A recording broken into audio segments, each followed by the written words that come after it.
parece poquito, pero comparado con los más de 150 diagnósticos del CIE-10, créanme que es bastante. Okay.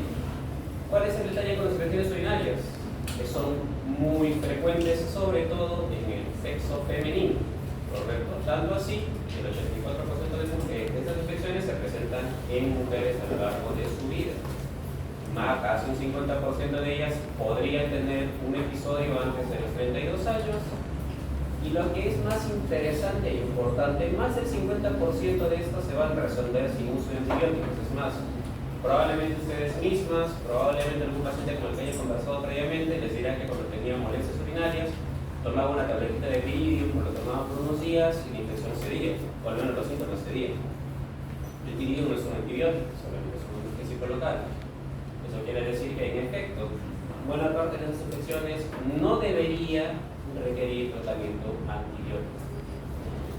Ahora, el detalle es que estas infecciones, como vamos a ver un poco más adelante, suelen generar que el epitelio de la vía urinaria se colonice por un tiempo aparte después de haber sido tratada la infección.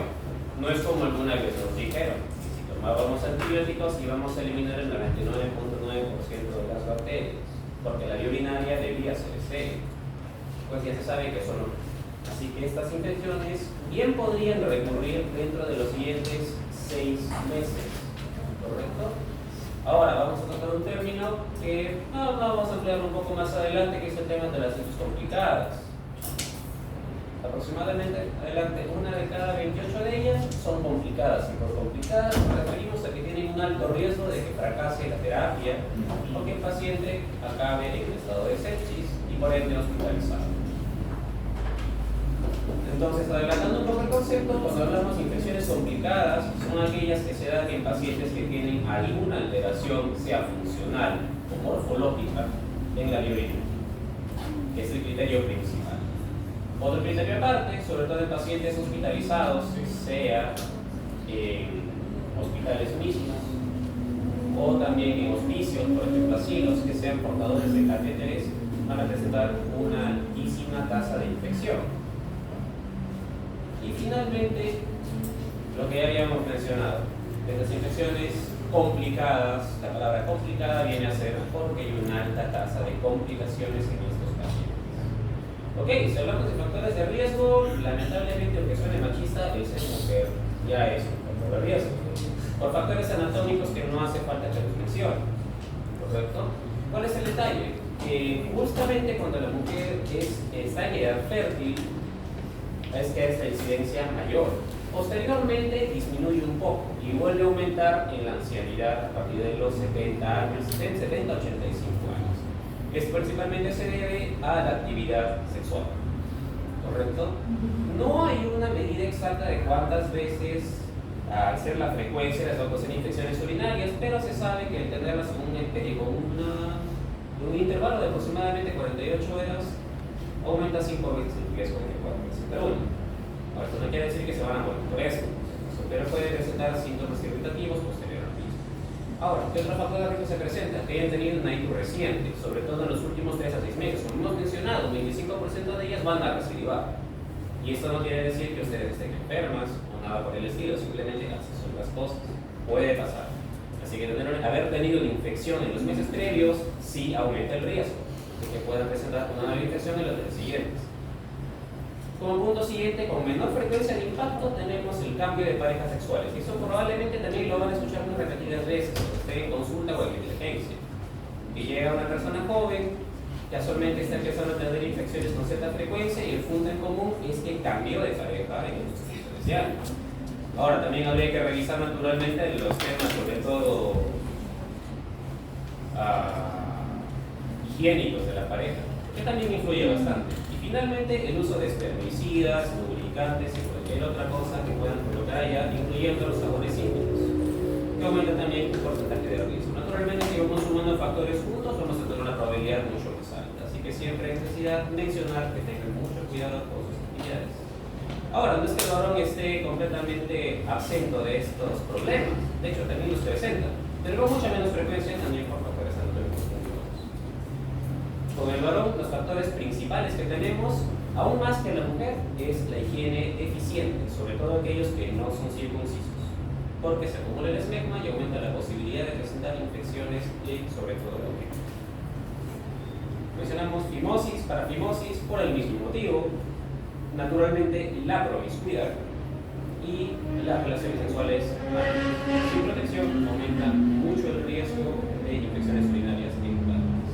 El detalle de las infecciones urinarias bajas en varones es que en buen porcentaje de casos van a ser infecciones de transmisión sexual. Ya hablamos de gonorrea, clamidia, etc. Casi no van a presentar cistitis. ¿Correcto? Muy bien, cuando hablamos de una edad mayor, ya pasando los 65 años, tanto hombres como mujeres tienen esencialmente el mismo riesgo. Tanto el varón, porque también va a presentar cambios en el manejo de su urinaria, y no solo eso, va a aumentar el volumen de la próstata, lo cual va a generar un remanso de orina. Y la mujer, por otro lado, va a perder tono en el piso pélvico, lo que va a disminuir otro factor de protección natural que tiene, favoreciendo que puedan entrar bacterias y colonizar la vía urinaria. ¿Correcto? ¿Cuál es el factor principal con estos ancianos? La postración es el factor de riesgo más importante. También eso van a ver bastante en hospital, clínica, donde vayan. Abuelitos que llegan con confusión y que tienen como factor común que se fracturaron la cadera hace un año y están postrados casi todo el día. O usan sondas también. ¿Correcto? Sea porque tienen también una demencia vascular, que es el tener tantos infartos que ya presentaron déficit cognitivo, que tenga algún trastorno articular, principalmente las fracturas de cadera y las fracturas vertebrales. Todo esto multiplica el riesgo de infecciones urinarias casi en 3 veces. El tener incontinencia urinaria, también, sobre todo en la mujer, principalmente asociado a distopías genitales. Si es que ya han visto ya la parte de ginecología, van a entender que con el paso del tiempo, eventualmente el piso pélvico va cediendo más aún con más de 2 partos naturales. Y con el embarazo, pues va cediendo el piso pélvico y la vejiga y el útero tienden a caer, lo que significa que va a haber una protrusión de la mucosa y una mayor posibilidad de infectarse. Finalmente, la retención urinaria y la neuropatía obstructiva. La vejiga neurogénica es un factor bastante común, y en el varón, la hiperplasia benigna de próstata y el cáncer de próstata. Finalmente, la perimenopausia, sobre todo en el caso de la mujer, causa muchas alteraciones en el tracto genitourinario. El más importante de todos, la atrofia vulvovaginal. No solamente por la atrofia de los genitales como tales, sino por la disminución en la producción de moco y el cambio de la flora también genital. Lo que significa que va a haber menos protección para que puedan ocupar otros gérmenes el nicho que estamos conversando. Ok, lo que les comentaba, tenemos 2 tipos principales de infecciones urinarias, complicadas y no complicadas. Las complicadas esencialmente son todas aquellas que son del tracto bajo, o sea, cistitis, uretritis, etcétera, que son principalmente mujeres en edad reproductiva, porque son la población más susceptible y son la que mejor pronóstico suele tener. ¿Correcto? Y no se asocia a ningún tipo de signo de alarma, incluye fiebre, náuseas, vómitos y falla orgánica. La infección complicada es aquella que ya te va mencionando que es probable que las bacterias hayan llegado al torrente sanguíneo o a los riñones, lo cual significa que esta persona tiene un riesgo aumentado de presentar algún fracaso, frente a los antibióticos que se le administren. ¿Correcto? Sin embargo, el criterio principal es que hayan factores asociados al huésped, lo que quiere decir que esta persona o va a tener sus defensas muy bajas o va a tener alguna alteración anatómica que va a favorecer la colonización e infección de la urina. Entonces, ¿a quiénes consideramos? ¿En qué casos consideramos que una ILU es complicada? Principalmente unos varones. Sí, una infección urinaria en varones que se considera complicada. Trastornos funcionales y morfológicos de las vías urinarias, eso es lo principal. Duplicación ureteral, válvulas, cálculos, todo eso ya transforma una infección urinaria, cambiando completamente su pronóstico. Naturalmente la inmunosupresión, sea congénita o adquirida, la diabetes cuando está descompensada y el hecho de tener alguna falla orgánica crónica, es decir, que es un paciente que tiene, por ejemplo, una insuficiencia cardíaca con fracción reducida y con una infección, puede descompensarse la misma y ya se considera una población de riesgo, porque esta persona tiene un riesgo incrementado de morir. Es importante que se estratifique adecuadamente cuáles son los factores de riesgo que tenemos para desarrollar estas infecciones urinarias, porque van a ver ustedes, conforme vayan leyendo este tema, que no hay ninguna sociedad científica que se ponga de acuerdo en qué criterios deberían considerarse, porque es un montón, como una infección complicada. Los que le hemos colocado en la diapositiva anterior son 2 esenciales en los que todos coinciden. pero se van a dar cuenta de que todas las sociedades de urología y nefrología difieren mucho en sus criterios. Sin embargo, la más aceptada es la proporcionada por la Sociedad Europea de Urología, que con sus siglas ORELUC, por así decirlo, permite estratificar un tanto el riesgo de las infecciones urinarias. Esto quiere decir que el hecho de que tengan algún tipo de factor de riesgo no necesariamente va a causar que tengan una infección complicada, ¿correcto? Puede ser que tengan un riesgo de desarrollar infecciones recurrentes, por ejemplo, ¿no? Mujeres perimenopáusicas, perimenopáusicas, van a tener un riesgo incrementado de infecciones urinarias, pero no necesariamente van a ser complicadas. Hábitos sexuales que hemos comentado también aumentan el riesgo de que incluso pueda presentar recurrencia, pero no lo van a complicar.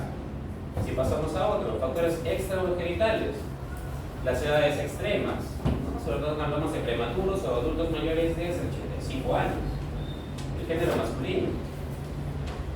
Otro, enfermedades renales. Si hablamos de insuficiencia renal crónica, aquí mismo lo dice, no estamos completamente de acuerdo en que sea un factor de riesgo real, pero podría considerarse en algunos casos, sobre todo si hay una descompensación patente al momento de la ingesta.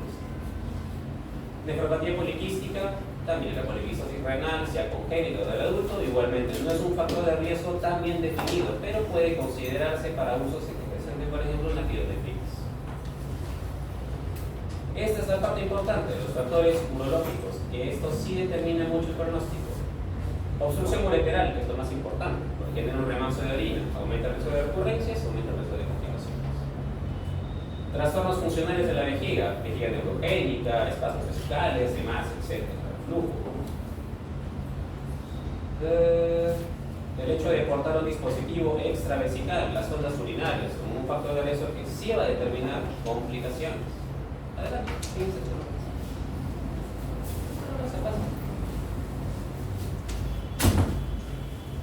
Y acá ponen un criterio a considerar, que lo vamos a ver un poquito más adelante, que es la bacteriuria asintomática. Van a entender ustedes que un fenómeno muy recurrente, sobre todo en las consultas, es un paciente que llega porque salió su resultado positivo y les va a pedir que le den antibióticos.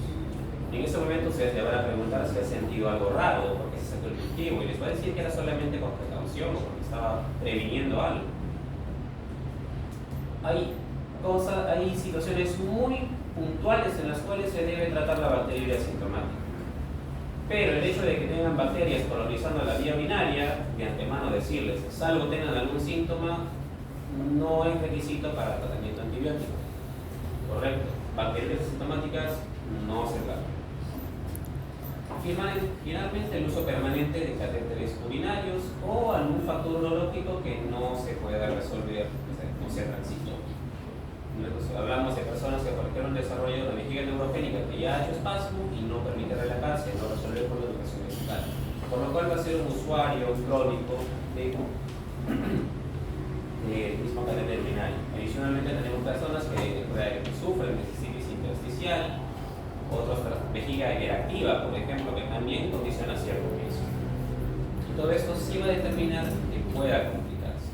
¿Por qué es importante también conocerlos? Porque las causas de estas infecciones son un tanto diferentes. Si bien es cierto que, y lo han escuchado toda su vida, y estoy seguro, el E. coli es la bacteria más importante en lo que se refiere a infecciones del tracto urinario. Y para ambos casos es la más importante. El detalle es que cuando tenemos infecciones complicadas, aumenta la frecuencia de otras bacterias, entre ellas los enterococos y la Klebsiella, que tienen por característica a estos tiempos portar genes de resistencia. Por eso es importante diferenciarlas bien, porque van a determinar también qué tipo de antibiótico o qué pronóstico se va a determinar.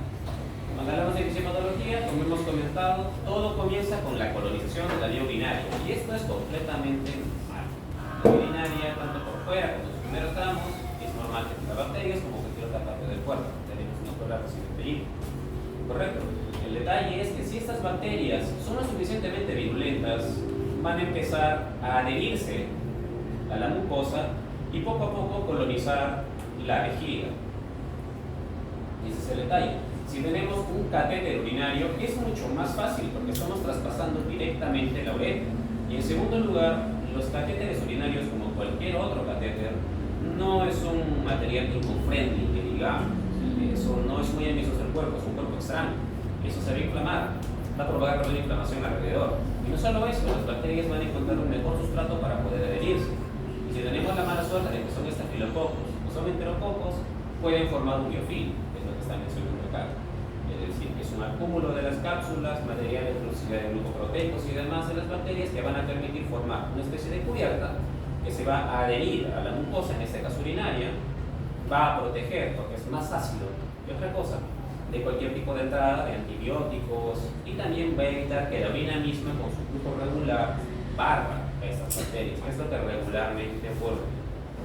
Entonces, una vez que estas bacterias han demostrado ser lo suficientemente virulentas para poder instalarse en las vías urinarias bajas, hay la posibilidad, como vamos a ver también en un cuadro más adelante, de que ciertos factores en específico les permitan ascender, no solamente colonizar la vejiga, sino comenzar a ascender hacia los uréteres. Ahora, no es la única vía de colonización de la vía renal, de la vía urinaria alta. También puede haber diseminación hematógena, o por trauma directo en caso de que una persona sufra un accidente o ya tenga un procedimiento anterior que, por ejemplo, tenga un catéter ureteral provocado por una obstrucción previa o que haya tenido un cáncer, por ejemplo, y esto esté permeabilizado por medio de un catéter Fichte, puede también contaminarse directamente. Entonces, una vez que las bacterias se instalan, van a comenzar a reproducirse en demasía. Mientras no se termine de eliminar el nicho principal, esas bacterias van a seguir creciendo y va a llegar a un punto en el que van a lograr vencer las defensas locales, que principalmente son la orina misma, defensinas y la inmunoglobulina, que están todas las cosas. Una vez que se venza esto, va a ser más fácil que puedan invadir la vía urinaria, del epitelio urinario, provocar descamación y heridas dentro del tracto urogenital y posteriormente también el ascenso hacia los riñones. De nuevo, considerar que casi todas las bacterias que entran al tracto urinario no son anaerobias, es decir, que siempre van a tener tendencia a buscar los sitios con mayor concentración de oxígeno, y estos son los riñones. Entonces, hablamos de bacteriología sintomática y hay una guía entera que se dedica a esto, pero lo único que les compete saber, al menos por ahora, es que el hecho de encontrar un cultivo positivo en una persona no indica que tenga una infección. Correcto. Hay una diferencia muy grande entre invasión, colonización, invasión e infección. Eso se los dejo de tarea. El detalle es que si tienen bacteriuria sintomática, solamente indica que tienen una colonización por bacterias. Si no tienen ningún síntoma asociado a ello, no hay fiebre, no hay dolor, no hay nada, no requiere tratamiento, salvo 3 condiciones en particular, que son evidencia grado 1A. Está altamente comprobado de que si no se trata de estos pacientes, sí podrían desarrollar infecciones urinarias muy feas. La primera son las gestantes. No está de más mencionarles que las infecciones urinarias en una gestante, sobre todo hablando del tercer trimestre, incrementa mucho la probabilidad de una amenaza de aborto y posteriormente la amenaza del parto preterno. ¿Correcto? Adicionalmente, pacientes de trasplante renal, estos pacientes toman toda una serie de inmunosupresores para poder mantener su riñón libre de rechazo. Por ende, sus defensas como tales van a estar completamente disminuidas. Y eso incluye la producción de inmunoglobulinas hacia las mucosas principalmente. Entonces, estos pacientes también son muy susceptibles a contaminarse y sí deberían ser tratados. Tercera condición, candidatos a intervención invasiva de vías urinarias. Toda aquella persona que vaya a requerir cistoscopía, resección transuretral de próstata, nefrostomía, etc., tienen que tener cultivo negativo antes de operarse. Caso contrario, el riesgo de urosepsis se incrementa geométricamente. Correcto. Las sondas vesicales, por si acaso, no cuentan como procedimientos invasivos en esa circunstancia. Es cierto que se invade la mucosa, una entra una cavidad, bla, bla, bla, pero en este caso no hay transgresión de la mucosa, no hay transgresión de tejidos profundos. Por ese motivo solo consideramos en sí procedimientos quirúrgicos, netamente. Ok, otra cosa que hay que considerar es que gracias al mal uso de antibióticos realizado desde hace muchas décadas, la resistencia a los antibióticos que solíamos usar, como el famoso ciprofloxacino, ¿no?, que todo el mundo le gusta tomar cuando tiene infección urinaria, y a la resistencia desde Europa, Asia, y bueno, como siempre en Sudamérica nunca hay buenos datos, pero ya lo consideran acá como un excedente, y la verdad es que sí, en la mayoría de hospitales del Perú, la resistencia es mayor al 20%. Por ese motivo, no solemos dar ciprofloxacino como primera terapia. Los beta-lactámicos nunca son primera opción para tratamiento de vías urinarias. Se les da como segunda hasta tercera línea, y eso Regularmente no son de elección. Y finalmente, los aminoglucósidos que se concentran bastante bien, sobre todo en los cálices renales. Perdón, el parénquima renal. El detalle que tienen los aminoglucósidos es que son antibióticos que llevan en uso más de 50 años. Quiere decir que estos antibióticos ya han tenido bastante tiempo para acostumbrar a las bacterias. Y sí, la verdad, sobre todo la gentamicina no es de mucha ayuda en general, sobre todo cuando estamos pensando en pacientes con riesgo de infecciones complicadas. Cuando hablamos de infecciones de vías urinarias, vamos a usar como ejemplo a la Escherichia coli patógena, que es la más común de todas. ¿Cuáles son los factores que tiene a favor para invadir? Primero que nada, los virus. ¿Qué quiere decir? Son como prolongaciones de su pared celular, como membranas y tiene proteínas que van a formar como bastoncitos, si quieren decirlo así.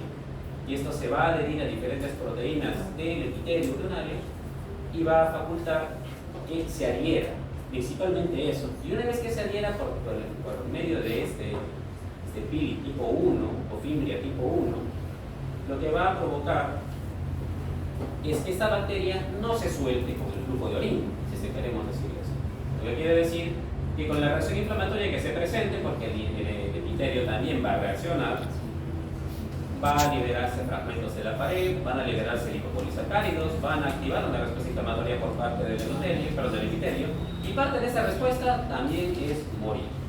Eso quiere decir que el epitelio urinario, producto de la respuesta inflamatoria, va a empezar a descamarse, más allá de solamente el hecho de tener la bacteria de allí. La acción también de los neutrófilos en la vía urinaria también va a generar radicales libres de oxígeno y va a empezar también a hacer daño en la vía urinaria local. Finalmente, todos los epitelios cuentan como células presentadoras de antígenos, y sí van a intentar tragarse estas bacterias, van a intentar internalizarlas. ¿Cuál es el detalle? Que estas bacterias tienden a entrar en un estado de quiescencia, adormecen su metabolismo y pueden sobrevivir dentro del urotelio. Y este es otro motivo por el cual estas infecciones pueden recurrir al paso de unos meses, porque como se darán cuenta, estas bacterias no terminan nunca de salir de sus vías urinarias. Y eso no es algo necesariamente malo, es un factor biológico, y así es la vida real. Cuando hablamos de infección nosocomial, principalmente las asociadas a catéteres, nuevamente tenemos una sonda vesical, clásica sonda Foley. En este caso, debido a la transgresión directa de la mucosa, no son tanto bacterias tan virulentas, sino que tienden a ser un poco más difíciles de morir. Son bacterias no tan concentradas en reproducirse, sino en desarrollar resistencia a los antibióticos, resistencia a los medios de defensa locales de la mucosa, como lo son Proteus, la Pseudomonas, y a nivel hospitalario, la Acinetobacter baumannii y el Enterococcus faecalis, que tienen por particularidad la posibilidad de agregarse por medio de una enzima que se llama ureasa.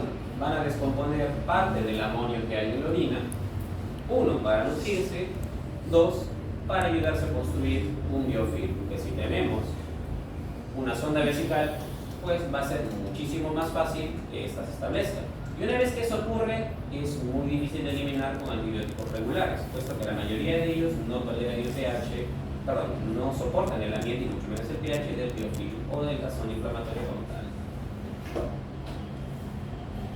Y finalmente, cuando estas bacterias, en este caso ponen de ejemplo el Enterococcus, llega a acumularse, llega a ascender por la vía urinaria o fijarse lo suficiente por un montón de factores de riesgo adicionales y llega a establecerse en el urotelio de los riñones, va a pasar algo muy similar a lo que vimos en los casos de infecciones de vías urinarias bajas.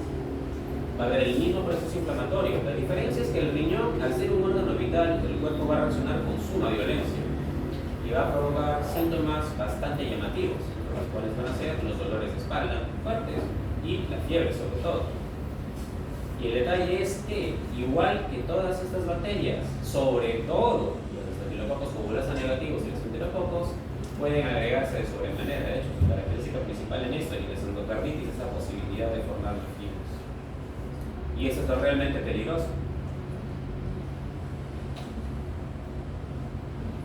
Especialmente lo mismo.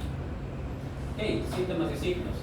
Hay toda una gama de signos y síntomas, pero lo que a nosotros nos interesa es clasificarlos, porque yo lo que quiero saber de entrada es si esta persona va a requerir hospitalizarse, si la voy a observar un rato o si la mando a su casa. ¿Correcto? Lo más común de todos, los síntomas irritativos o síntomas bajos, los más clásicos: disuria, poliaquiuria y dolor suprapúbico. ¿Correcto? Estos síntomas de por sí nos indican que la vía urinaria inferior ha sido atacada. Y si no hay ningún otro síntoma agregado, generalmente indica que esta infección se va a autolimitar o se puede tratar con facilidad. Cuando tenemos síntomas altos, por así llamarlos, o sea, síntomas que pertenecen o al tracto sanguíneo o a los riñones, vamos a tener otra clase de señales. Difícilmente una cistitis, salvo sea complicada, va a provocar fiebre o dolor lumbar. Generalmente cuando tenemos ya dolor en los flancos, en el ángulo costovertebral, o hay fiebre, no hay una febrícula, una fiebre establecida en más de 38 grados, ya nos anuncia que hay una infección de los riñones o que ha habido una discreta bacteriemia. Generalmente esto ya avisa que hay o una pielonefritis o, en el peor de los casos, una sepsis.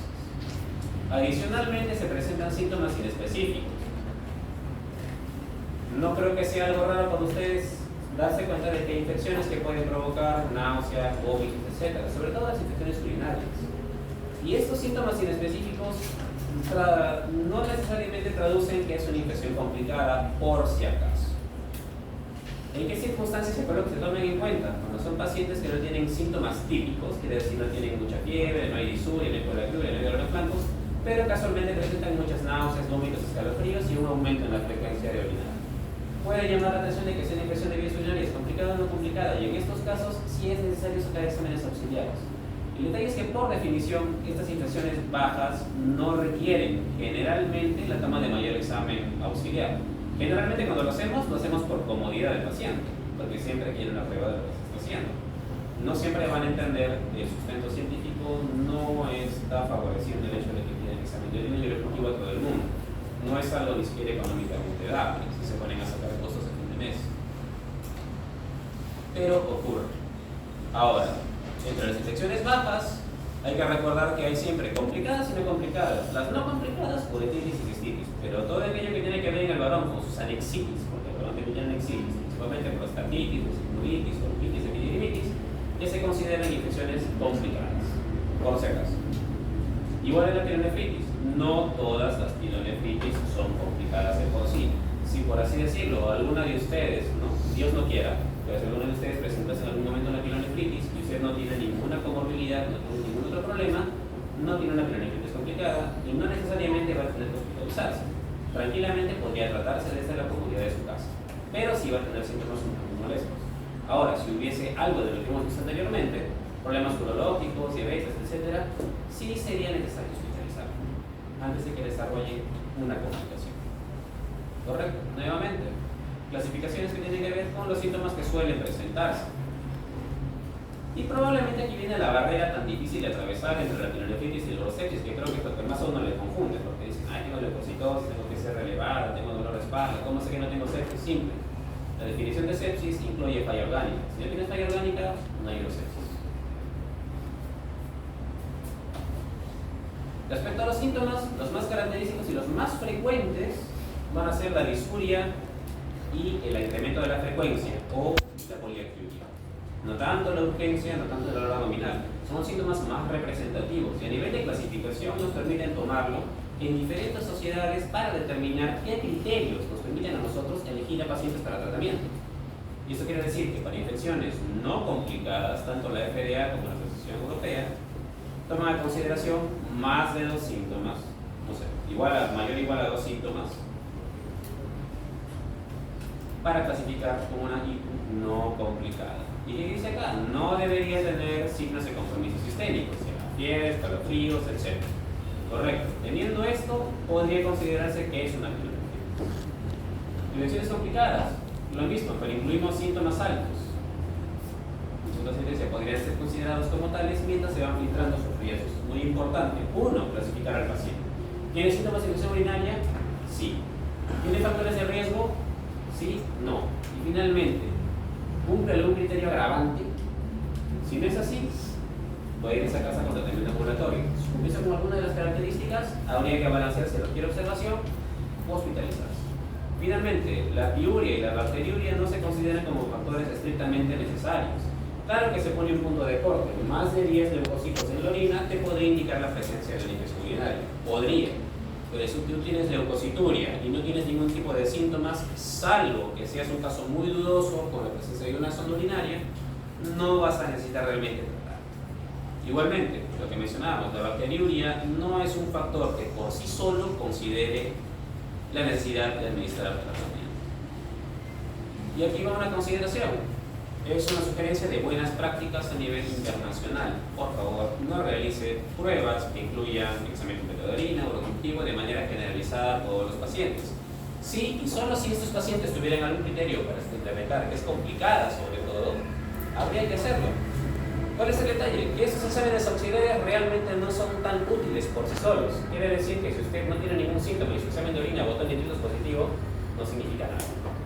No requiere antígenos.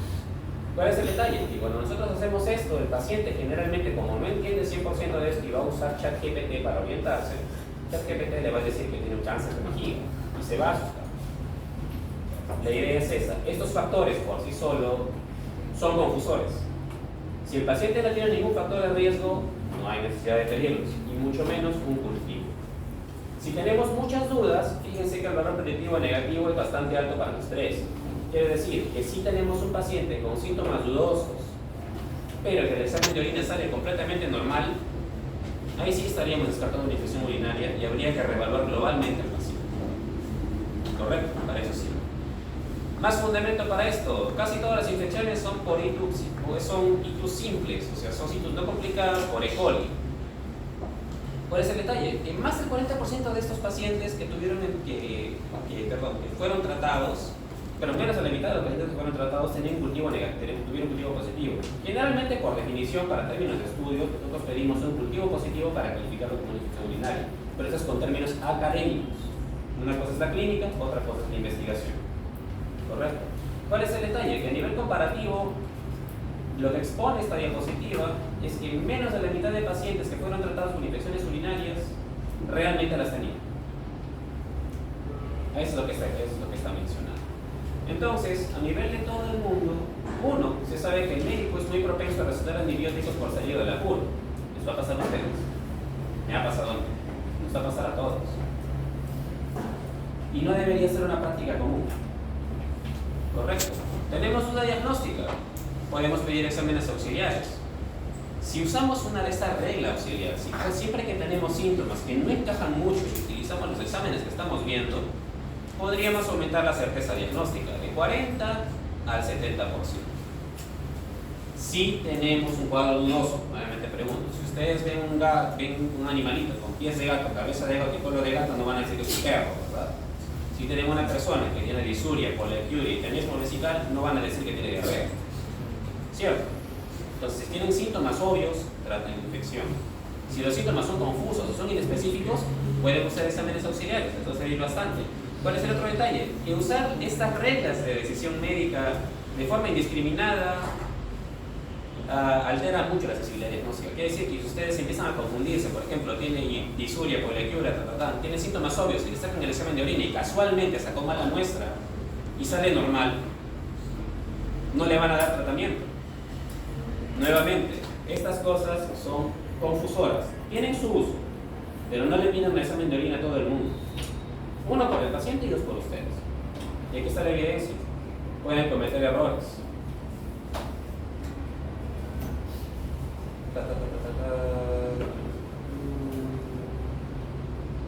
Ok, sí, correcto. Todas las infecciones urinarias bajas rara vez van a complicarse con una infección de tracto alto. Tenemos mencionado en la primera diapositiva. Solamente una de cada 28 podría complicarse de las cistitis simples.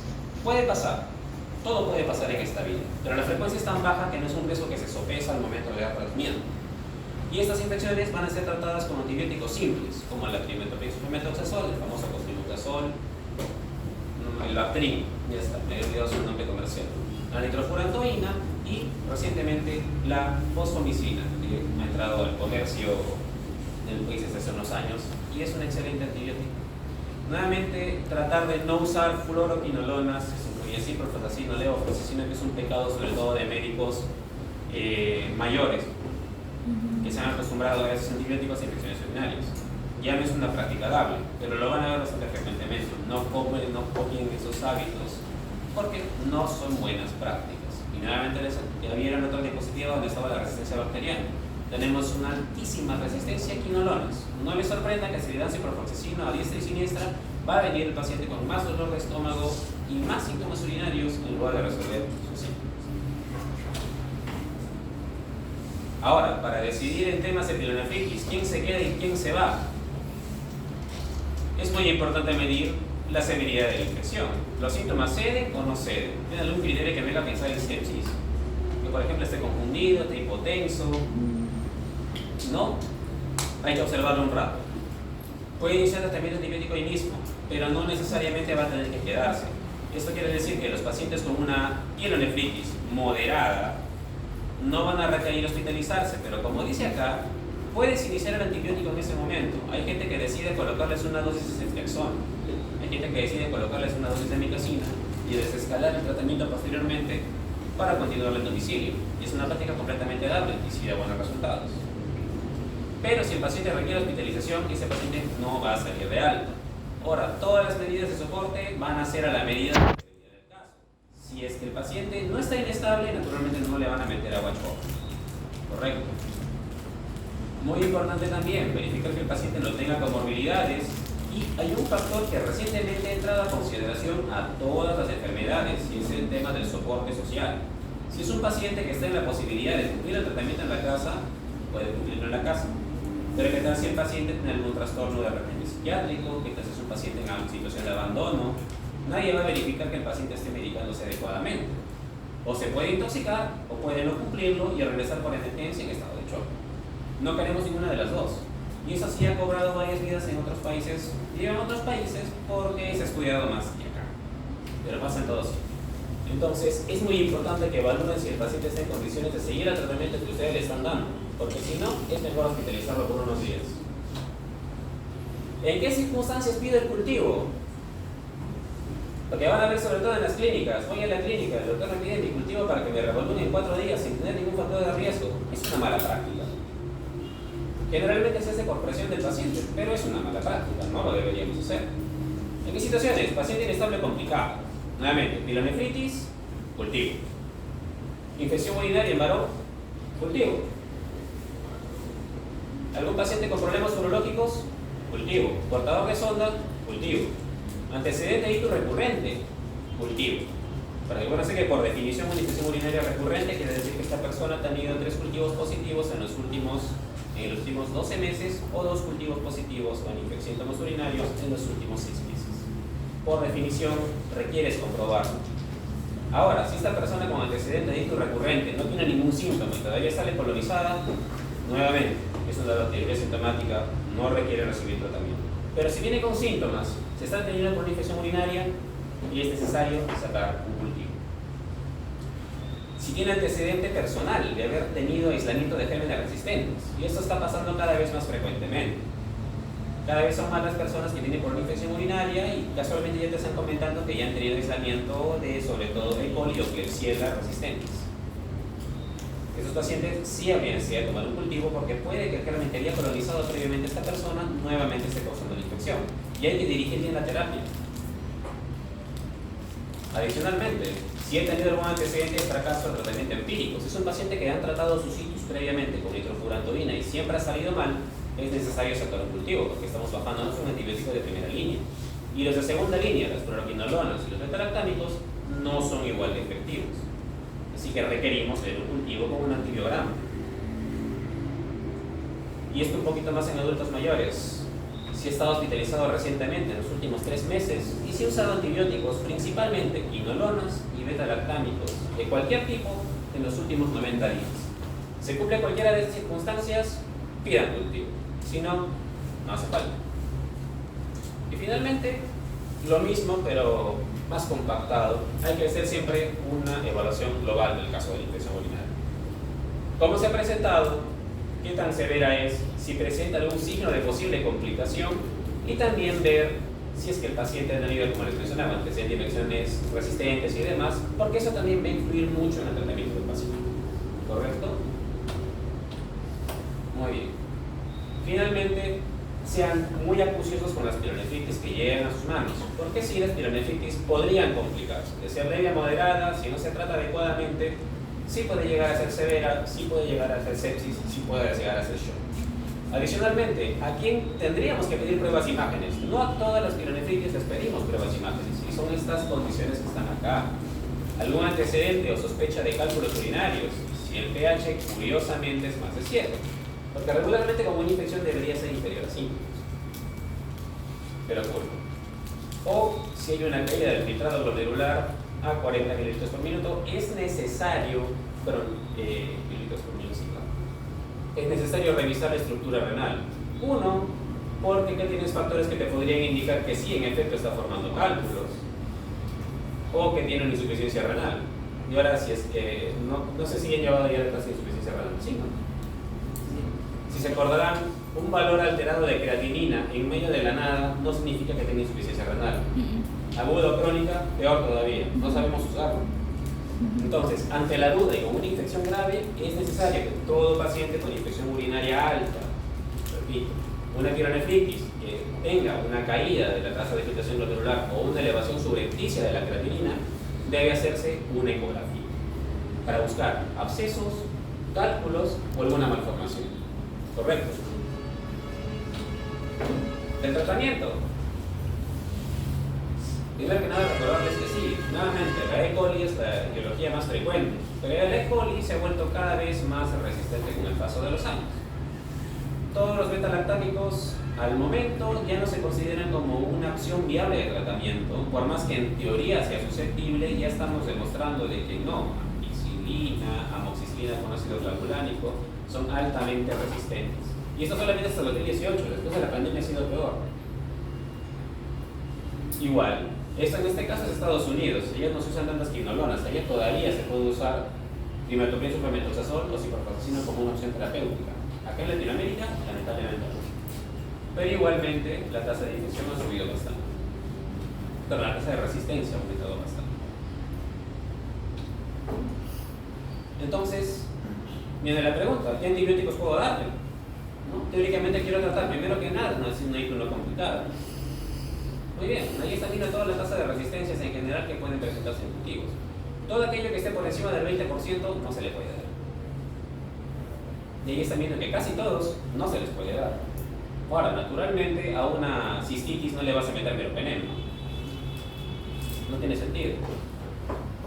Dentro de lo que le puedes dar a un paciente ambulatorio, tus primeras opciones siempre van a ser la nitrofurantoína, que hasta ahora es el parangón del tratamiento de infecciones urinarias, o fosfomicina, que también es una muy buena opción, y la amicacina. Gentamicina, no. Correcto. La nitrofurantoína tiene la particularidad que agarra Klebsiella, agarra enterococo, agarra E. coli, que son los más frecuentes. Por eso todavía sigue siendo la primera línea de tratamiento. Fosfomicina demostró tener muy buena actividad contra E. coli y un tanto menor contra Klebsiella. No trabaja tanto con enterococo. La ventaja es una sola dosis. Es igual de útil que la nitrofurantoína para pacientes con infección complicada. Y finalmente, la amicacina a 20 miligramos por kilogramo de peso, dosis máxima, gramo de litro. Ok, nuevos consejos de buenas prácticas. 1. Diferir el tratamiento, o sea, no darle tratamiento antibiótico a todos los pacientes no complicados, y nuevamente no es un tema de sexismo, en realidad, nuevamente, una mujer joven, sin ningún tipo de factor de riesgo, y seguramente, como les decía, lo han visto varias veces, no necesariamente con antibióticos va a curar su infección urinaria. Lo que más alerta son los síntomas, que son muy molestos. Pero la mayoría de ellas, con un tratamiento de 3 días, con el famoso piril, la fenazopiridina, van a ceder los síntomas, no es complicado. Y eso se vio también con evidencia a largo plazo. No darle tratamiento antibiótico a esos pacientes no incrementó la frecuencia de pielonefritis, no cambió los desenlaces a largo plazo. Nuevamente lo repito, más del 50% de estas infecciones urinarias van a resolver sin antibióticos. Se van a autolimitar en un sistema inmunológico competente y en una anatomía normal. Otro, el abuso de medicamentos antiseudemónicos, es lo que está pasando mucho últimamente. El paciente hospitalizado le ponen ceftazidima, le ponen piperacilina tazobactam. Estamos incrementando la resistencia de todas las demás bacterias y estamos descuidando un eje muy importante, sobre todo para pacientes que eventualmente van a llegar a hospitalizarse. Y es que cuando les toque enfrentar una pseudomonas, va a pasar lo que suele pasar en los memes que ven en Instagram. Van a encontrar gérmenes resistentes a todo. Y da risa en Instagram, pero no da risa cuando están tratando ese paciente.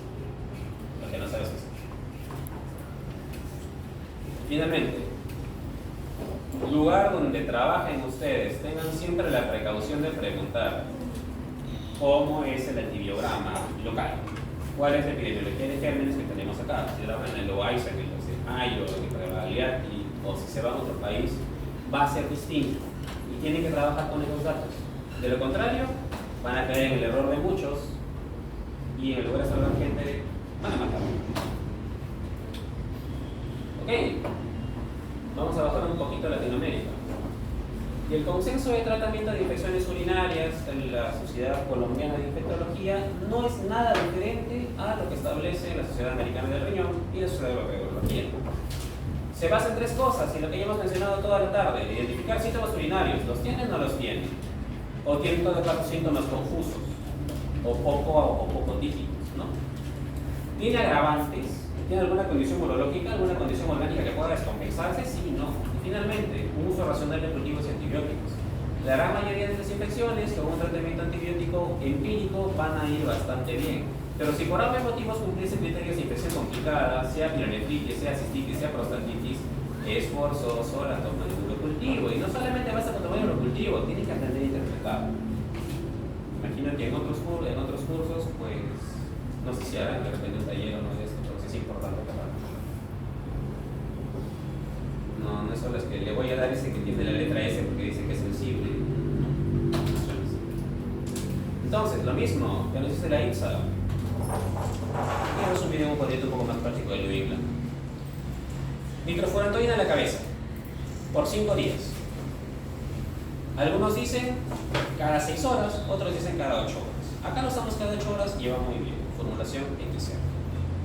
100 miligramos cada 8 horas por 5 días, va bastante bien, se cura aproximadamente el 93% de infecciones con total éxito, siempre y cuando sea económico, que es nuevamente más del 80% de casos de manera regular. Correcto. Adicionalmente, en Estados Unidos pueden usar todavía la sulfa, aunque ya se sabe que no es tan útil como se va notando. La tasa de resistencia a sulfamethoxazol está incrementando bastante. Pero hasta el año 2019 al menos, la dermatosis sulfamethoxazol era igual de efectivo que la nitrofurantoína para tratar infecciones urinarias en Estados Unidos y Europa. No acá, no en Latinoamérica. Ahora en todo el mercado, la fosfomicina, 3 gramos, viene en gránulos. Se disuelve en un vaso de agua, se toma una vez al día. Suficiente. ¿Cuál es el problema de la fosfomicina? Suele causar diarrea, suele causar dolor abdominal.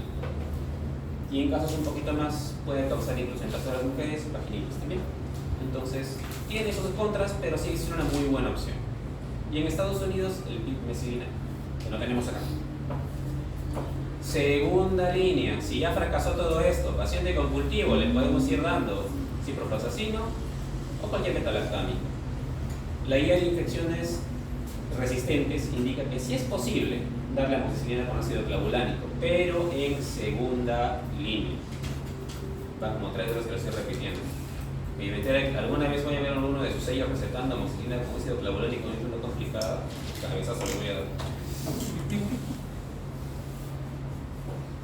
Y bueno, es un estudio comparativo donde dicen las bondades de la nitrofurantoína y de la fosfomicina. O sea, que lo revisen en su casa para que vean que son buenos, sirven, son la primera línea de tratamiento. No caigan en el error de las edades previas de darle quinolonas a todo el mundo solo porque sí. Ok, y cuando hablamos de una infección complicada, 3 cosas principalmente. Atención al perfil de sensibilidad local. Nuevamente, hospital al que vayan, el lugar donde trabajen, pregunten a la oficina de epidemiología qué antibióticos son más resistentes. Pregunten siempre. Si es que hay algún antecedente de efectos adversos o intolerancia, porque mucho de este tratamiento también va a tener que ver con los antecedentes de efectos adversos previos, sobre todo la alergia a los metalactámicos. Porque cuando hablamos de pielonefritis, el tratamiento endovenoso que vamos a recibir de arranque generalmente son cefalosporinas de tercera generación. Generalmente es ceftriaxona. Y si el paciente es alérgico a las penicilinas, hay un 60% de posibilidades de que también lo sean las cefalosporinas. Y ustedes no le darían. La ventaja es que si por algún motivo ese paciente se complica, con los carbapenems tenemos una coincidencia mucho menor, aproximadamente un 5 o 10%. Así que se puede tomar el riesgo en condiciones de shock o sepsis. Pero con las cefalosporinas, mucho. Y finalmente, una adecuada interpretación del antibiograma. No basta con saber leer que hay una S, una R y una I dando vueltas por ahí, los patrones de resistencia. Pero eso ya lo van a ver un poquito más en su internal de más adelante. Pero desde cuando les voy diciendo, tienen que ir aprendiendo a hacer eso. Nuevamente, tratamiento empírico para pielonefritis no complicada. Quinolonas, sí, en estas circunstancias sí podemos hacerlo. Cistitis, no. Pero si tienes una pielonefritis, puede ser el levofloxacino, puede ser la ciprofloxacina. Es dable. Cistitis, no. Para pielonefritis estamos hablando de otro tipo de gérmenes. Puede haber no solo E. coli, puede haber Klebsiella, puede haber cosas más. Y las quinolonas podrían ir bien. De todas maneras, acá en Latinoamérica, siempre con mucho recelo, siempre con mucho cuidado el tema de las quinolonas, porque no siempre va a funcionar. Los trimoxazos se concentran también muy bien en los riñones. Es factible darlo. Pero acá en el país, por un tema de desconfianza, no se suele dar. Pero sí es posible. La guía Sanford y John Hopkins también apoyan esto. Finalmente, beta-lactámicos por vía oral.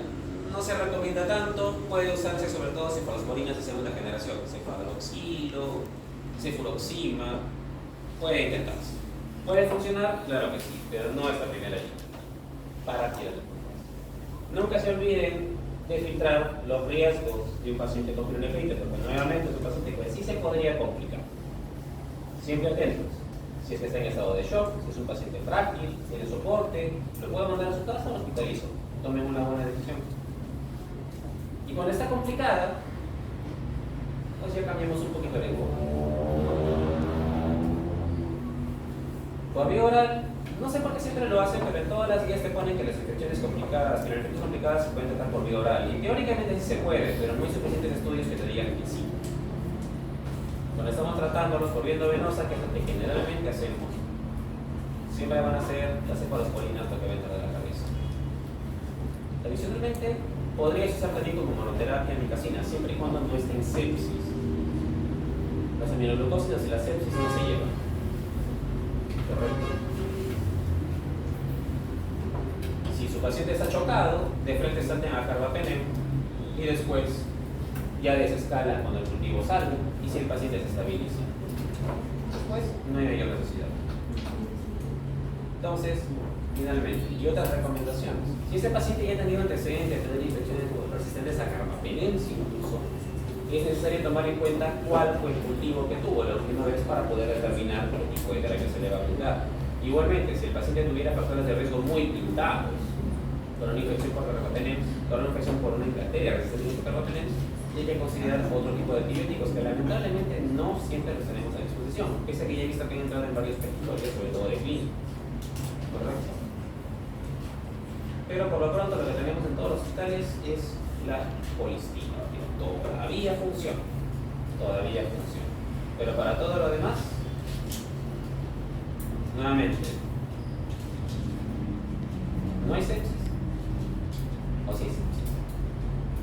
Si lo hubiese, beta-lactámicos.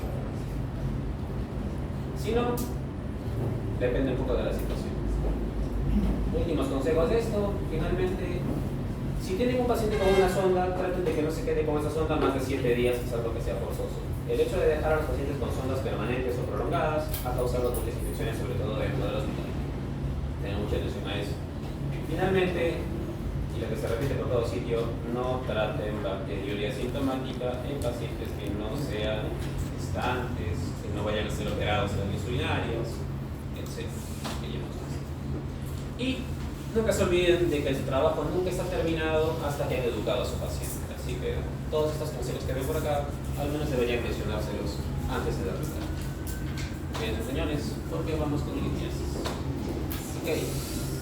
Este problema es más parejo, hombres y mujeres se afectan prácticamente por igual, un poquito más los varones, ¿correcto? Y la prevalencia es alta.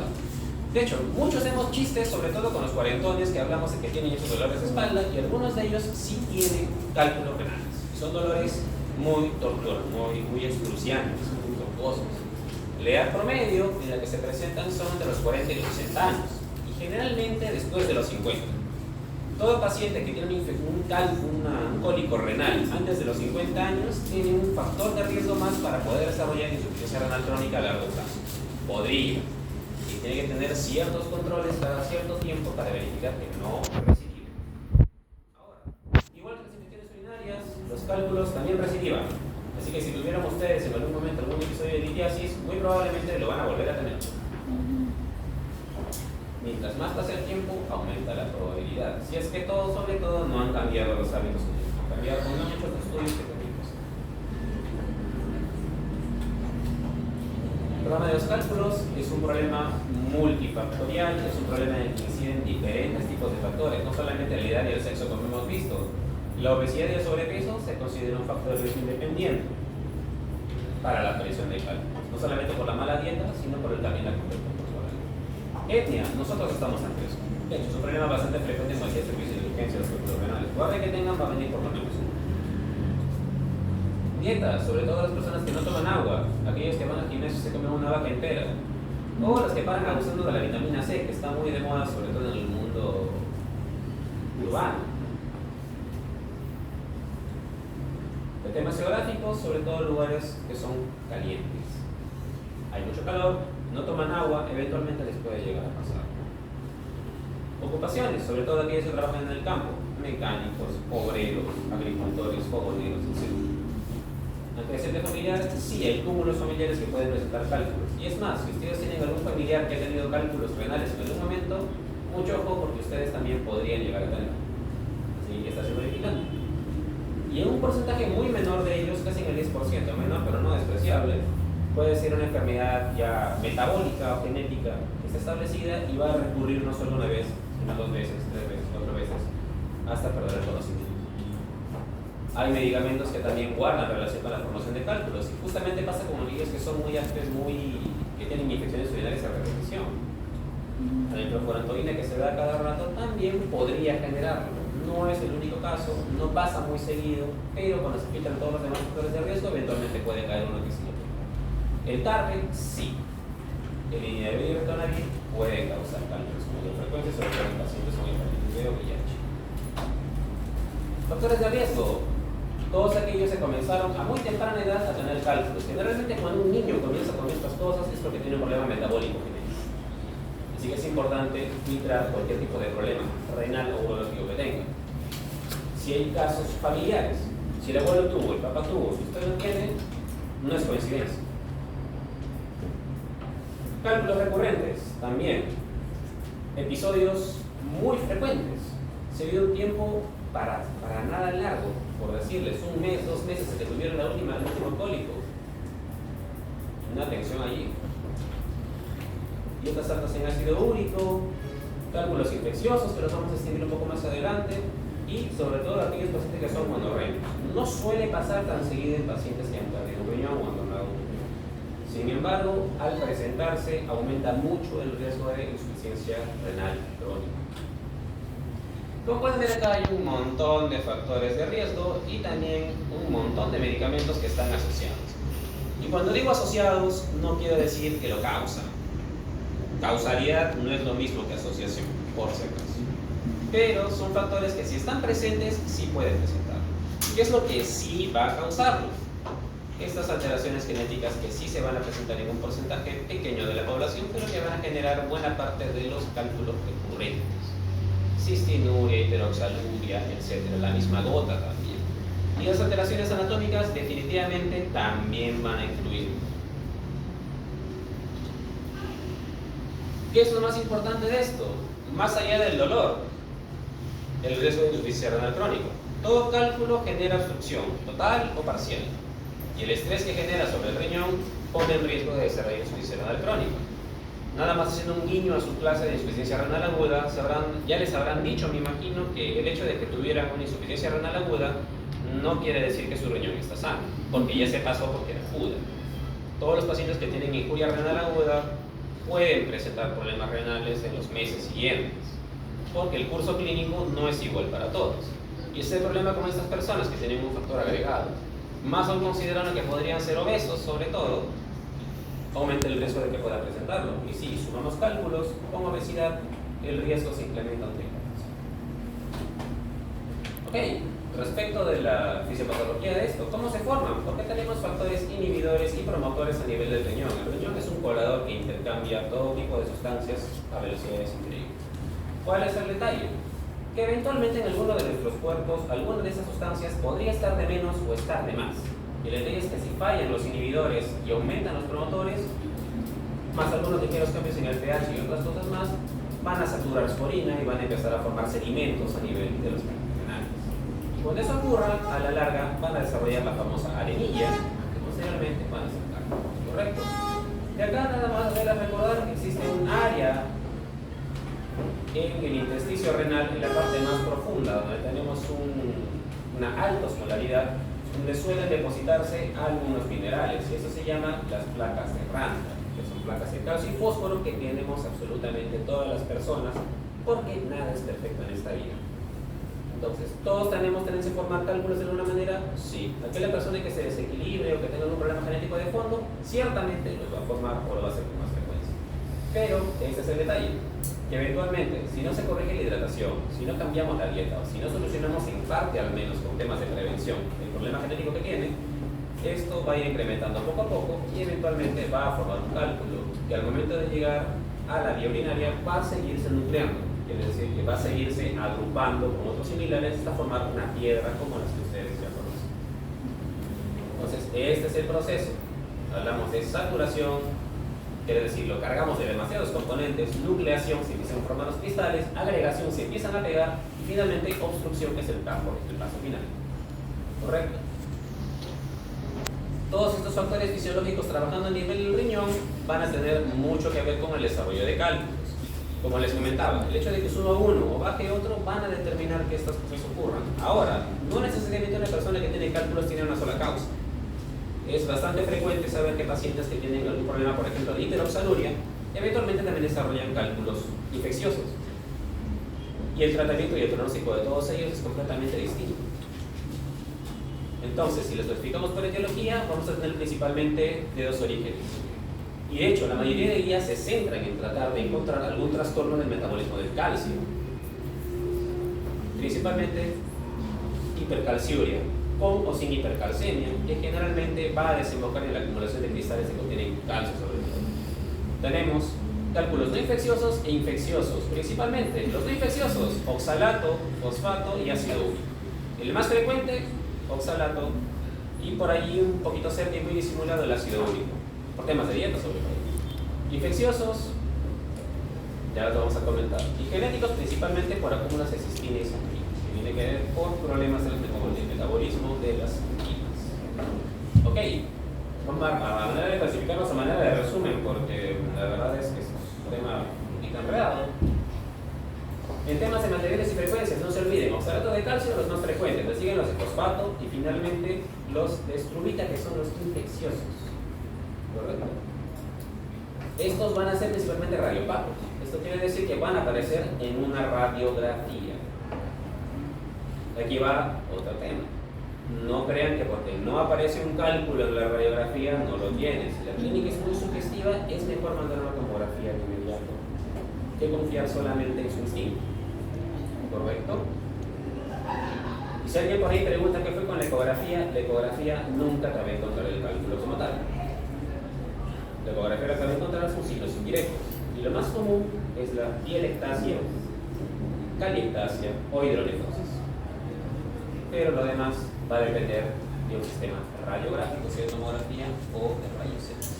Entonces, radiopacos, radiolúcidos. Radiopacos, el más frecuente, oxalato de calcio, sigue fosfato, sigue estrubita. Radiolúcidos, que no van a aparecer en la radiografía. Ácido úrico y cistina. Cada uno tiene factores, como les comento, asociados principalmente metabólicos. Factores predisponentes: personas que no toman mucha agua y por ende orinan poco, que están favoreciendo que se saturen más sus riñones con sustratos. O pacientes que están cursando con una deshidratación aguda, que es diarrea, vómitos, estas cosas que pueden pasar, ¿no? O la moda de que se puso que todo el mundo ahora es runner y todo el mundo se va a correr para recibir su medalla por ganar absolutamente nada, solo seguir una monada. También se deshidratan, no siempre toman agua y eventualmente acaban formando cálculos también. No estoy diciendo que correr esté mal, simplemente que tienen que hidratarse bien si hacen ejercicio, por si acaso. Hipocintraturia, más que nada por temas de baja ingesta o por temas genéticos. Se asocia a acidosis principalmente, personas con orina ácida, como les saben decir, principalmente asociados a acidosis tubular renal o infecciones.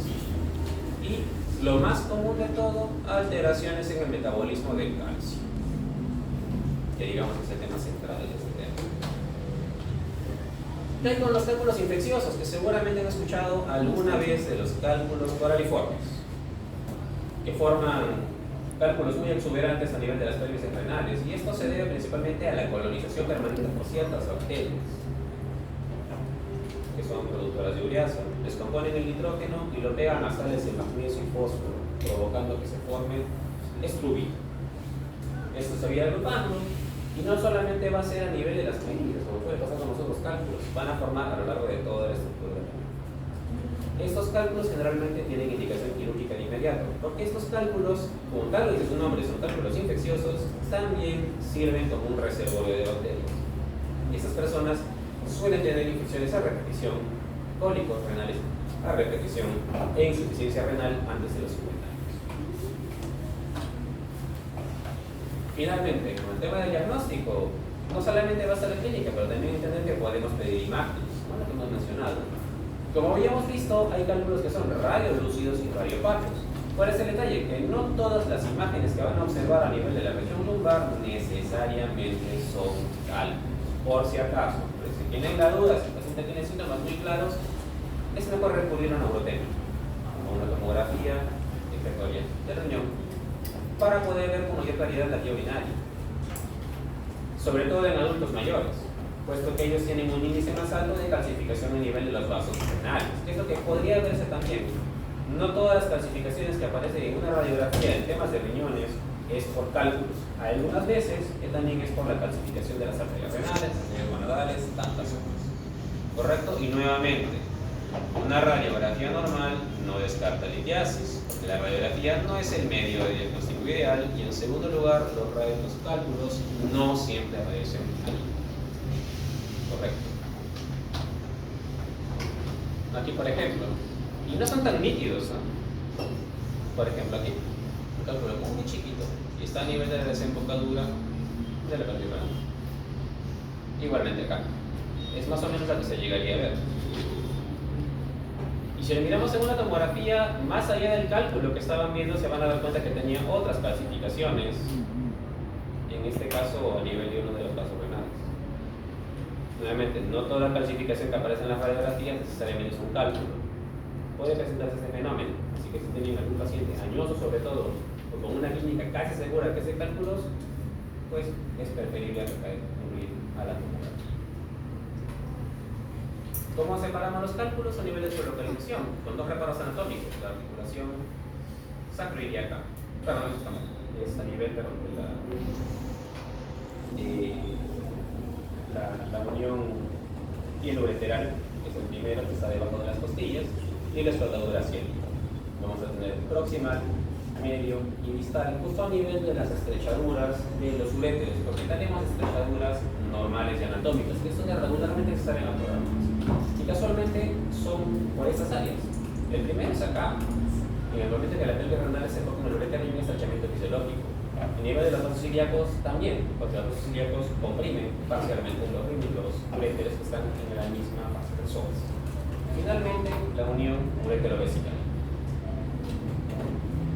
¿Cuál es el problema de la retención urinaria? Que eventualmente puede causar insuficiencia renal crónica. Así sea un evento agudo, no importa, sobre todo si tenemos factores de riesgo de más asociados.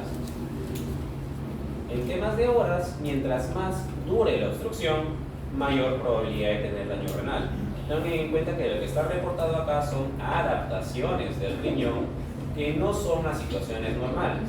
Quiere decir que eventualmente, una vez que pase por las 3 fases, el riñón sí podría tener un daño permanente. Así que la clínica que generalmente se va a tener es dolor ureteral, y generalmente va a ser un dolor en flancos y hematuria, con o sin una infección que puede estar presente. ¿Qué es lo que queremos evitar? Que llegue a ser insuficiencia renal. Nuevamente, son los estrechamientos fisiológicos que presentan, anatómicos normales que presentan los uréteres. Y es generalmente cuando los cálculos atraviesan estas 3 áreas que presentamos las crisis de dolor vesicales. Correcto. No olvidar que la inervación de esta zona es muy exquisita porque cruzan varios plexos esplácnicos. Y tal cual los dermatomas de T10 a L2 van a causar la irradiación de ese dolor de los uréteres directamente hacia el flanco, cualquiera de los dos, y un dolor que se va a irradiar hacia la cara interna del muslo. Y esto va a servir bastante para diferenciar, porque por ahí le va a llevar en algún momento a algún paciente que dice que solamente tiene dolor lumbar o tiene un dolor que se irradia hacia las nalgas. Estos dolores, por simple anatomía, no se irradian hacia las nalgas, por si acaso. Eso generalmente si pasa es por un problema de columna. Muchas veces tienen un hernia discal. Todos los dolores por cólico renal o se quedan en la región lumbar como tal, son profundos, son sordos, de gran intensidad, o se irradian hacia la cinta, hacia los muslos, cara interna, y en el caso del varón, hacia los testículos.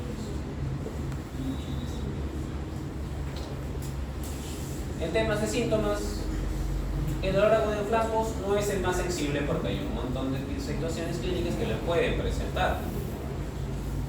Pero si lo presentase, es casi seguro que lo tiene.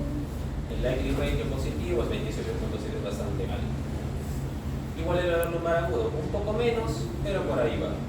¿Cuál es el detalle? Que si no hay dolor lumbar, es un poco difícil que tenga cálculos. Hay casos asintomáticos, puede ser difícil, pero la ausencia de dolor ya de por sí te va comunicando que es hematuria que estás buscando, muy probablemente no sea por cálculos, o probablemente ya llegó a desplazarlo, porque esos cálculos tienen que migrar, eventualmente van a salir, con mucho dolor, pero van a salir. Finalmente, la presencia de hematuria, altamente específica si tenemos clínica asociada, pero si no, no te traduce mucho. ¿Pueden presentar síntomas vegetativos? Claro que sí, tenemos plexos parasimpáticos allá. Sin necesidad de que tenga una infección, el dolor puede provocar en este caso náuseas y vómitos. El detalle es que por la localización hay un montón de cosas que bien podrían ser. Así que tienen que ser bastante minuciosos con su entrevista y el examen físico que realicen.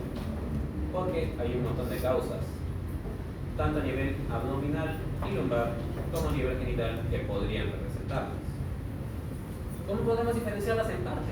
Por tema de dolor evocado a través de ciertas maniobras, ¿no? Buscando puntos anatómicos que más o menos ubican la altura de las infecciones de los uréteres, que son los clásicos puntos de puño percusión que en realidad deberían ser de palpación, ¿no? Punto costo-vertebral y el punto costo-lumbar, que esencialmente están prácticamente un través de puño el uno del otro.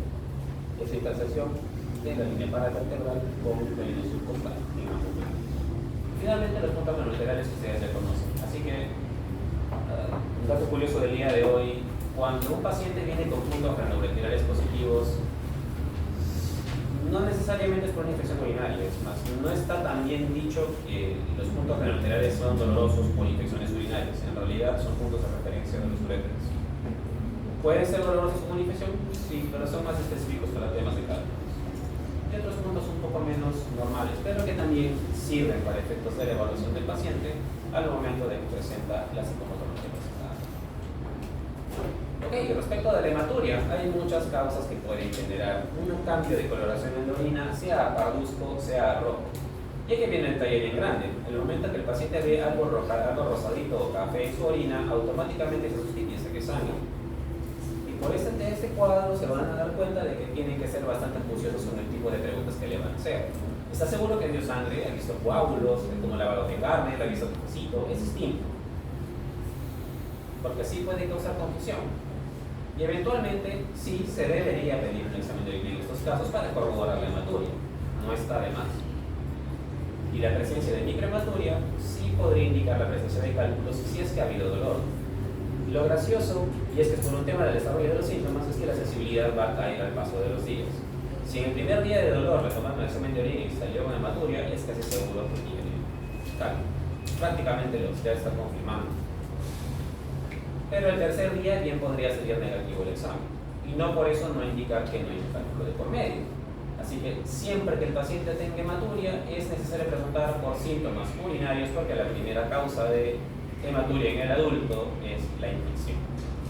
En segundo lugar, hay síntomas asociados en nefrolitiasis. Nuevamente, no toda hematuria macroscópica son cálculos. Depende de la edad y los síntomas del paciente. Una hematuria asintomática es cuestión de preocuparse, porque eso sí puede indicar un cáncer de vejiga o de riñón. Pero si hay dolor, no va a ser la primera posibilidad. Para temas de tratamiento nos importa saber si este cálculo ya ha causado insuficiencia renal o si el paciente tiene algún factor de riesgo, como el ser monorrenal, o que tenga una obstrucción bilateral, que sobre todo se presenta con los pacientes con cálculos infecciosos, cálculos cloriformes. Es importante ver ese detalle porque esto va a cambiar bastante la orientación terapéutica, de hacerlo con manejo médico a que se envíe una consulta inmediata al urólogo para que pueda realizar un tratamiento quirúrgico. El detalle con el embarazo es que el dolor uno puede confundir con una amenaza de parto pretérmino o una amenaza de aborto, y en última instancia el estrés producido por el dolor sí podría desencadenarlo. Y tenemos un detalle más, que a las gestantes, a partir de las 20 semanas, no le podemos dar ningún tipo de antiinflamatorio. Y a lo largo de todo el embarazo no les podemos dar ningún tipo de opioide. Eso quiere decir que controlar el dolor en estos pacientes va a ser bastante complicado sin poner en riesgo al feto. Es por eso que en las gestantes es un tema bastante delicado. No es muy frecuente, pero pasa. Respecto de los exámenes de sangre, no tienen tanta utilidad excepto que usted sospeche que tiene una infección urinaria. Si sospechamos una pielonefritis, quiere decir que tiene dolor lumbar y fiebre, podríamos pensar que esté complicado con una infección. Pero si es solo dolor lumbar y hematuria, no viene tanto al caso. ¿Correcto? Cuando hablamos de dolor lumbar, muchas veces lo que hace diferencia es la fiebre como principal signo de alarma. Porque cuando estamos pensando en infecciones urinarias, fiebre y un dolor muy pronunciado llama a pensar en cálculos con una obstrucción total. Ahora, la utilidad del uroten es precisamente esto, que puedes verlo en todo el trayecto de los uréteres, independientemente del tipo de cálculo que sea, sí va a aparecer. Y lo que vamos a ver son tres cosas. Uno, hidronefrosis en los ciclos indirectos, que también se pueden ver en una ecografía. Pero para términos de especificidad, y la uroten tiene una especificidad prácticamente del 100%, va a permitir hacer el diagnóstico preciso. Se van a poder ver cálculos independientemente de la localización. Y en último lugar, es más factible hacerle seguimiento al tipo de dolor y la clínica que ha recibido el paciente. Como le comento, si el paciente tuvo un dolor terrible hace 3 días y ahora viene porque lo siente igual, pero un poco menos, es muy posible que ese cálculo esté migrando y ya probablemente esté en una de las escotaduras finales del ureter. Quiere decir que ese cálculo va a ser eliminado eventualmente. Con mucho dolor, obviamente, pero va a ser eliminado. Para el manejo agudo, nos interesa un poco el tema de los síntomas. ¿El dolor y los vómitos son insoportables? Sí y no. Si es controlable, habría que buscar si tienen un factor de riesgo para infecciones. Si no lo tiene, pasa luego de corroborar el tamaño de los cálculos. Esencialmente, todo cálculo inferior a 5 milímetros puede salir solo. 5 a 10 milímetros, mitad y mitad, 50-50. Puede salir como puede que no. Se le puede jugar. Más de 10, ese paciente tiene que pasar a una operación. Por ejemplo, ¿quiénes se hospitalizan? Si encontramos una pielonefritis asociada, se hospitaliza. Litiasis y falla renal, se hospitaliza. Embarazada, se hospitaliza, además que no para terminar se control de dolor y bienestar fetal. Si es un dolor refractario, también se queda para manejo de dolor y probablemente también para una intervención quirúrgica en caso de que lo sea. Probablemente no ha sido bien medido al momento de hacer la tomografía o no se ve con total claridad con los cortes que se hicieron. Entonces, probablemente se ha subestimado el tamaño y no se está viendo las características reales de este cálculo y puede provocar la existencia de los síntomas. ¿Cuándo pedimos otra descompresión quirúrgica urgente?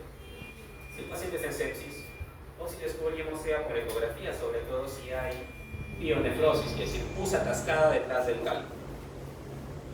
Náuseas o vómitos sin dolor o náuseas incontrolables.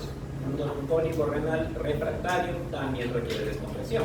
Esencialmente porque indica que es una obstrucción total y ese riñón corre el riesgo de estropearse. Esencialmente es por eso.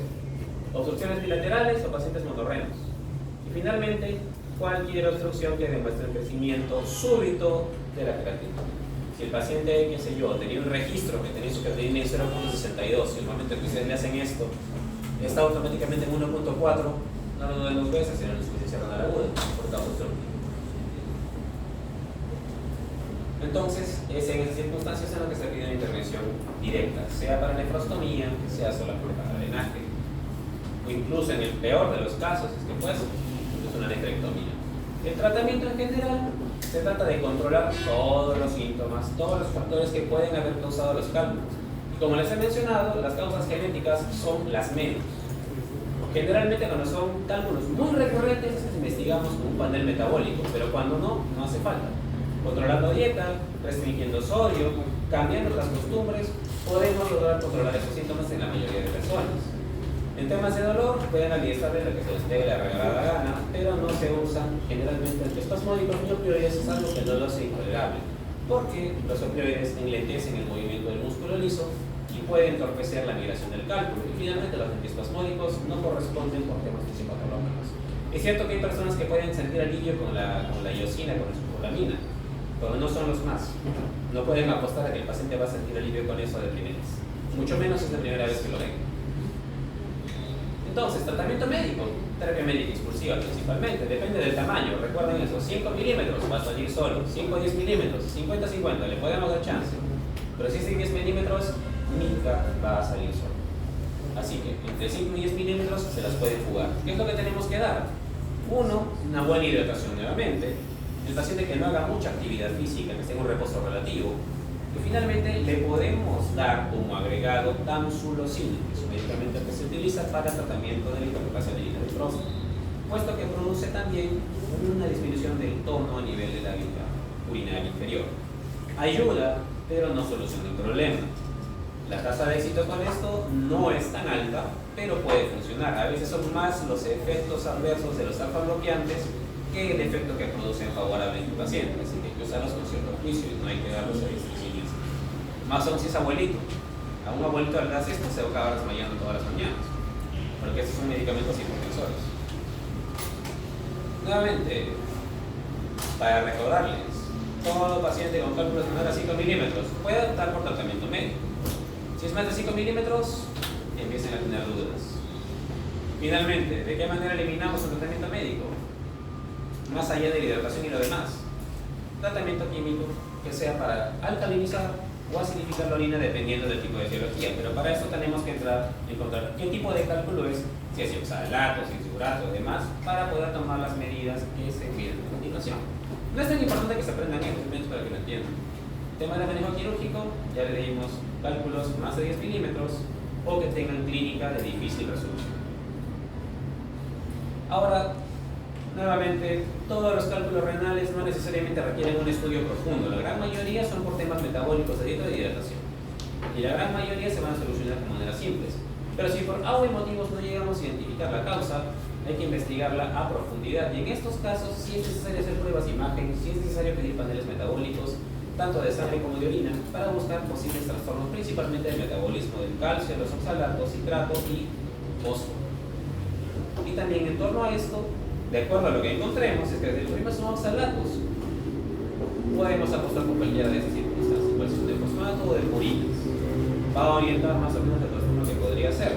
Y eso sí nos interesa para el manejo crónico, porque si no corregimos de antemano la dieta, no vamos a cambiar nada.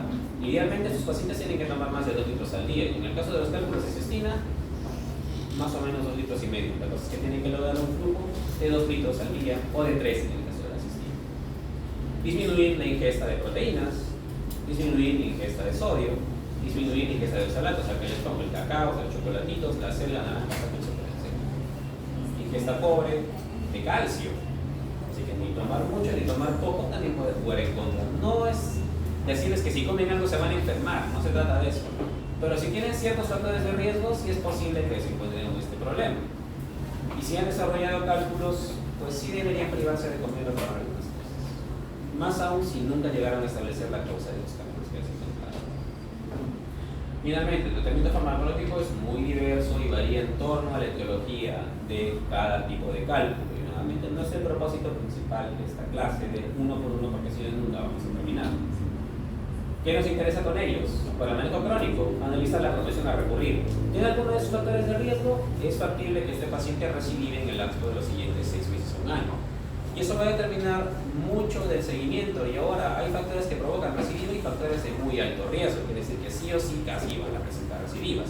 Sobre todo cuando tienen trastornos metabólicos, si se dan cuenta. Hiperparatiroidismo o hipoparatiroidismo también. Gota, pacientes obesos que hayan tenido cirugía bariátrica, sí influye bastante. Que tengan problemas de malabsorción intestinal crónicos, diarrea de proteínas, etc. Trastornos vitaminas. Y eso también es importante, el tiempo de seguimiento que tienen que tener. El paciente logró eliminar todos los cálculos, ok, tiene que tener un seguimiento a los 2 o 3 años, siempre y cuando encaje dentro del panel de seguridad que tenga sus características clínicas. Si tuviese algún cálculo residual, al menos cada 4 años o cada año, incluso dependiendo del tamaño de estos, debería estar presente con su urólogo para ver que esos cálculos migren apropiadamente, porque en efecto se resuelvan. Nada más mencionarles que es importante que principalmente se busquen trastornos metabólicos del calcio, que son los más frecuentes dentro de todo. ¿De quién se los pedimos? Nuevamente, pacientes que recidivan demasiado, no tienen una causa establecida, son recidivas muy a repetición. Importan los 3 factores que les mencionaba, porque eventualmente va a incurrir en una disminución de la calidad del paciente, principalmente en términos de dolor. De acá, bueno, más que nada son para ayudarles con el enfoque de diferentes tipos de cálculos, nada más como una curiosidad. El tratamiento de todos ellos con factores genéticos de por medio es médico, por medio de el tratamiento químico que estamos viendo por el químico o nutrición. ¿Correcto? ¿Alguna duda? Sí, tomen agua. Tiene que hidratarse.